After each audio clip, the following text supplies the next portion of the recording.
The new Hbada E3 line of ergonomic chairs has made a pretty big wave on the market. Today, I'm going to look at the entire lineup of 3 chairs to find out whether the chairs are worth what Hbada is charging and whether or not I would recommend them. Stick around to the end to see which is my favorite. You might be surprised. The E3 line has 3 different chairs: the Air, the Pro, and the Ultra, and they're priced at $349 for the Air, $549 for the Pro, and $699 for the Ultra.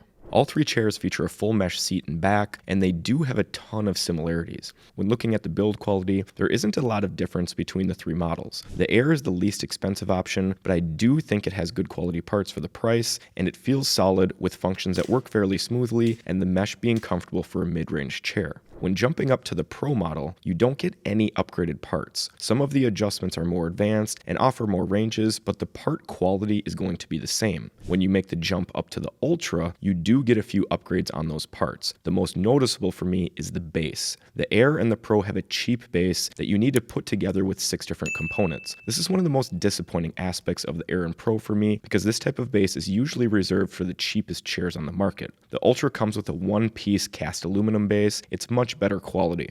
The backrest support bar also comes with an upgrade. It's made of aluminum alloy as compared to the nylon on the Air and Pro. The final upgrade is going to be the mesh. The Ultra has what Hbada calls their cloud relief pressure mesh, which is a bit softer than the mesh we find on the Air and Pro. Not a huge difference, but definitely a little bit of an upgrade. The seats are very similar. The Air and the Pro have the exact same seat when it comes to dimensions, shape, and the mesh used. The only difference is that you get another ½ inch of depth adjustment on the Pro as compared to that Air. From a comfort standpoint, I like the seats on the Air and the Pro. This is coming from a guy that doesn't like mesh seats. I think they did a good job with it though. It has a good size, the mesh isn't too loose or too firm, and I really like the front edge. There isn't an awkward pad at the front, and it has a nice waterfall, so you don't have the problem with an uncomfortable front edge that almost every mesh seat has. The Ultra has the same dimensions as the other seats. You get the additional seat depth to match the Pro, but you also get an upgraded, softer mesh. The problem is that for me, the better, in quotes, mesh is the downside to the seat. It's just too loose. When I sit in the seat, I sink into the mesh so far that I can feel the edges of the seat front when I'm tasking and the back of the seat when I'm reclining. For this reason, I think the seat on the Air and the Pro are more comfortable than the Ultra.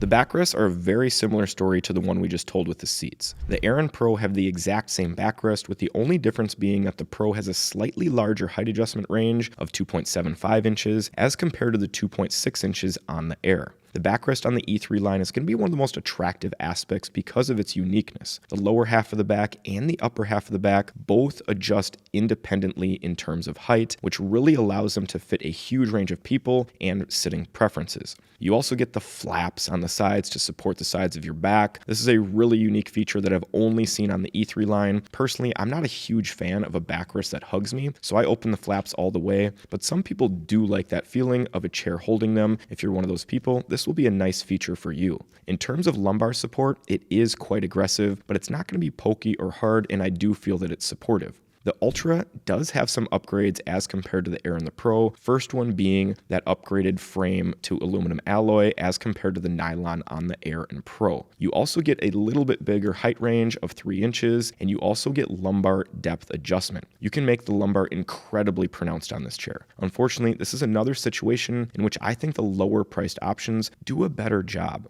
The Ultra has the extra functionality and better materials, but the lowest setting on the lumbar is too pronounced for me. It makes it difficult for me to use the upper portion of the backrest unless I'm all the way in the reclined mode, so I just prefer the other 2 options when it comes to the backrest.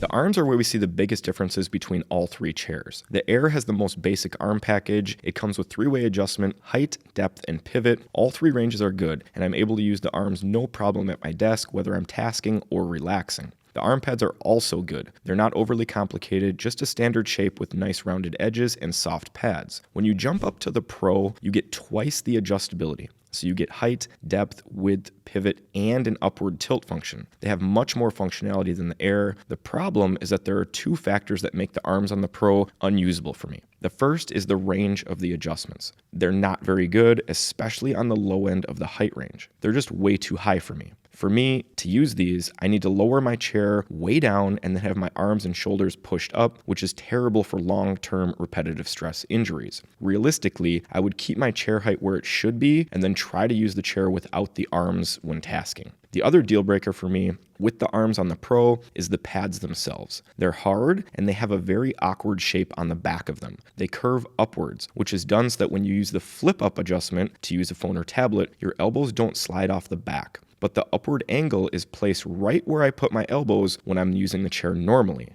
When you splurge and go with the Ultra, you get the most comfortable arm pads and the most adjustable arm package. These arms come with height, depth, width, tilt, and they rotate 360 degrees. But, like the Pro, also have a complete deal breaker for me. It's the tilt function. Unlike the Pro model, the Ultra does not have a button to activate the tilt and you cannot lock it. So they're constantly tilting up. It takes a very small amount of pressure to make them flip up. I simply cannot use them without them flipping up on me. This is no exaggeration. I have no idea why they didn't allow this function to lock. I like the function if it could lock. Had they done that, these would be the best arms of the 3 chairs by far, but because they don't lock, I simply cannot use them because they never stop flipping up. When looking at the Recline on the E-Series, the Air and the Pro are going to have the exact same mechanism and the exact same functionality. The E3 doesn't have my favorite Recline because they went with what they call an auto gravity sensing mechanism. Most companies call this weight activated. The big issue here is that you do not get any tension adjustment, and for me, the tension is way too loose on the E3 series chairs. It's tough to use in any type of reclined position in the middle range. You're either forced all the way forward or all the way back. The range is large and the action is smooth, but you really need to be willing to use the tilt lock to keep it in a reclined position that isn't all the way back, and I don't really like to use tilt lock. I much prefer the freedom to just be able to recline freely in my chair. When you pay more for the Ultra, you do get an upgraded mechanism. The controls are sleeker and easier to reach and use. They remind me of the controls on the Ergohuman chair, which sells for around $1,000.